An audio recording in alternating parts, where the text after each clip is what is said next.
I've been attached with the feeling of them waking up with you by my side.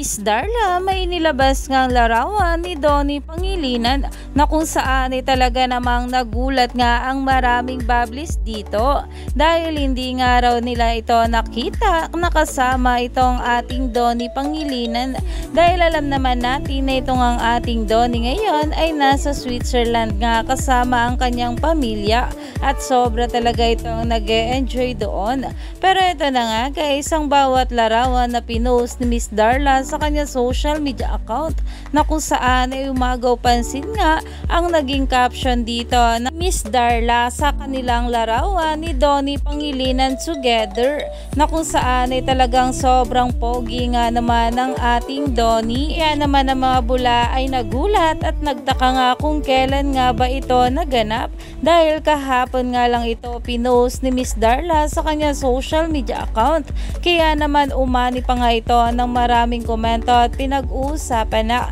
dahil talaga namang itong ating Donnie at Belle ay may pagka-ninja moves nga naman sa bawat update patungkol sa kanila ay talaga namang maraming mga bula ang sobra nagko-komento at pinag-uusapan nga ito. Kaya naman stay tuned lang tayo for more update kila Donnie at Belle sa mga susunod pa na ayuda dahil marami pa nga talaga tayong dapat abangan sa ating couple ngayong araw.